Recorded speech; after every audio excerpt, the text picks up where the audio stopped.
और इस जिंदगी की गाड़ी से जुड़ी हुई बहुत सी गाड़ियां हैं। परिवार की गाड़ी, रिश्तेदारों की गाड़ी, मेहमानों की गाड़ी, गांव की गाड़ी, प्रदेश की गाड़ी, देश की गाड़ी और अपने पति पत्नी की एक ऐसी गाड़ी है जिसमें लगभग एक पहिया पंचर ही रहता है। उस गाड़ी को चलाना बहुत कठिन है।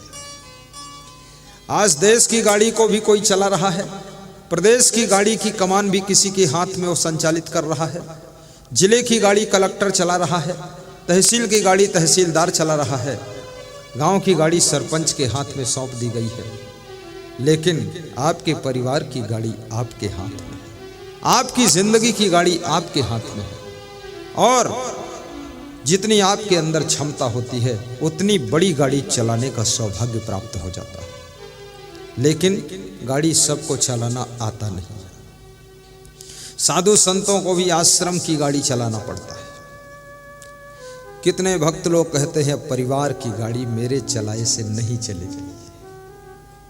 अब ये गाड़ी तो गुरु कृपा से ही चल सकती, बाकी अब मेरी क्षमता नहीं, हिम्मत हार गई। और कहते हैं जिस योद्धा की हिम्मत हार जाए तो युद्ध में हारने से पहले ही वो हार जाता है। और युद्ध में हारने के बाद भी जिसकी हिम्मत नहीं हारती है, युद्ध में हारने के बाद भी अगले टर्न पर वो युद्ध को जीत लेता है। इसलिए हिम्मत बहुत बड़ा काम करती है।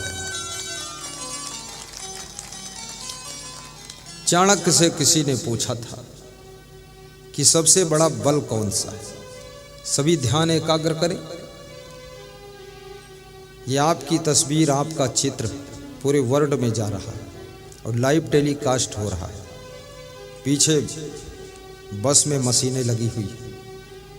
ये जो तुम टांग फैलाओगे तो टांग फैली हुई चली जाएगी। अब बात को मोड़ोगे तो फोटो में नहीं मुड़ेगी। इसलिए अपनी टांग की जिम्मेदारी आपकी है।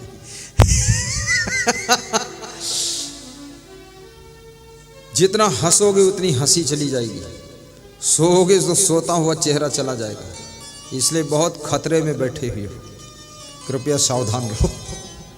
मैं इसीलिए तो हंसता हूँ क्योंकि कहीं दुखी चेहरा चला गया, प्रश्न लोग पूछेंगे आपको भी कोई दुख है क्या? दुनिया का दुख दूर करते हो, तुम खुद ही दुख में डूबे हो। इसलिए मैं हंसता रहता हूँ ताकि मेरे ऊपर कोई सवाल न खड़ा हो। आप भी हंसते रहो, क्योंकि यही हंस लो जितना हंसना है। घर जाने के बाद तो फिर रोना ही रोना है।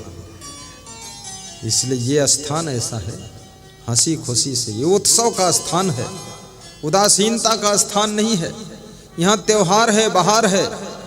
यहाँ तो अगर ढंग से श्रद्धा से बैठ करके सत्संग सुन लिया तो जितनी जिंदगी बची है वो सारी जिंदगी होनहार है, होनहार है, होनहार जिंदगी बन जाएगी। अब लगा तुम्हारे अंदर जान आ गई है। पहले तो मुर्दे जैसे बैठे थे आप। ताली भी बजा दिया करो, हंस भी दिया करो, मुस्करा भी दिया करो और मेरी ओर थप्पड़ भी दिखा दिया करो। ठीक से सुनाना नहीं, बात को सुधारूंगा। कितनी महिलाएं हमको नमस्कार करती हैं तो मैं ऐसे आशीर्वाद देता हूँ तो मेरी ओर ऐसे हाथ करती है कि ठीक से देना नहीं तो थप्पड़ दूंगा। उसको मालूम नहीं कि मुझे हाथ जोड़ना चाहिए, वो मेरे को आशीर्वाद देती कि जाओ फलो फूलो खूब प्रवचन करो। अरे गुरुजी जब ऐसे हाथ करे तो समझो आशीर्वाद दे रहे हैं, तो तुम हाथ जोड़कर सिर झुकाओ, जी जी गुरुदेव स्वीकार है आशीर्वाद। वो मेरे को आशीर्वाद देती तुम भी सुखी रहो।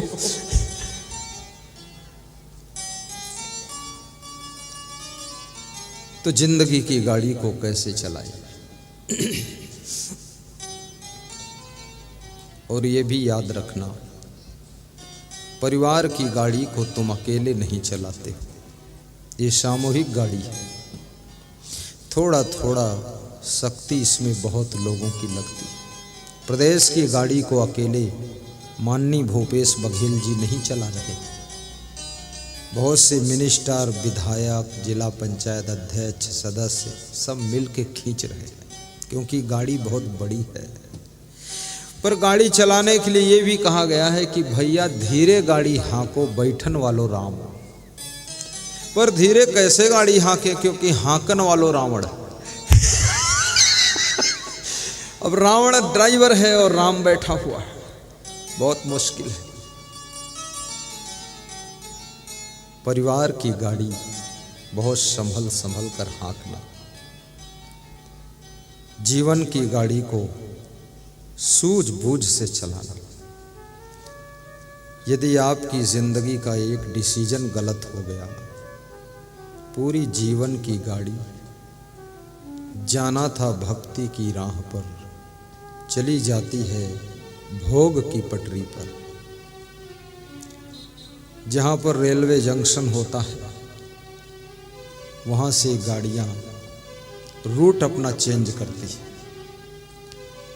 केवल 4 अंगुल पटरी चेंज होती है। जो ट्रेन बॉम्बे जा रही थी कलकत्ता की ओर मुड़ जाती है। ऐसे आपकी जिंदगी में भी यही हाल है। आपके जीवन की ट्रेन भक्ति के स्टेशन तरफ जा रही थी, जरा सा चूक गए तो भोग की स्टेशन की ओर चल देगी। भोग का परिणाम दुख होता है, भक्ति का परिणाम सुख होता है। जैसे लोग पूछते हैं भक्ति से क्या मिला, कहते हैं तुमको क्या मिला, समझा उन्हें सकते नहीं। क्यों नहीं समझा सकते? जो मिला है वो बता दो। वो बोलते हम समझा नहीं सकते, इसलिए नहीं समझा सकते कि वो समझना नहीं चाहता। अगर उससे कहो ये मिला तो बोला कैसे मिला, फिर पूछो ऐसे मिला तो बोला हमको क्यों नहीं मिला। किसी को समझाना बहुत कठिन है। समझाने वाला तर्क कुतर्क वितर्क करता है। इसलिए आज तक कोई पति अपनी पत्नी को समझा नहीं पाया। ना समझी में ही परिवार की गाड़ी चल रही है। और हर स्त्री लगभग अपने पति को रात में क्लास लेती है, बिल्कुल हाई क्लास, पूरा समझाती है, पढ़ाती है, ऐसा कोर्स देती है कि कल मेरा पति सफल हो जाएगा। कल फिर वो चंदूलाल फेल होकर आते, चाहे जितना समझाओ वैसा का वैसा मामला है। कितने लोगों ने तो अपने बेटों को समझाना बंद कर दिया कि अब नहीं समझेंगे। और कबीर साहब कहते हैं समझाना एक साधना है और समझना खुद समझना एक बहुत बड़ी तपस्या है। यदि सहनशीलता की तपस्या होगी तो आप समझ सकते हो, अन्यथा समझ नहीं पाओगे। 50 साल हो गए पति पत्नी को साथ साथ रहते रहते, एक दूसरे को आज तक समझ नहीं पाए कि हम क्या हैं और ये क्या है। ना समझी में ही परिवार बस गया, ना समझी में बेटा बेटी पैदा हो गए, ना समझी में सास ससुर बन गए, ना समझी में दादा दादी बन गए, ना समझी में मर भी गए और ना समझी लेकर पैदा फिर से हो गए। सारा काम ना समझी में चल रहा है। ये बहुत मुश्किल का खेल है। तो कबीर साहब कहते हैं कबीर जब हम पैदा हुए जग हंसे हम रोए, ऐसी करनी कर चलो हम हंसे जग रोए, हम हंसे जग रोए।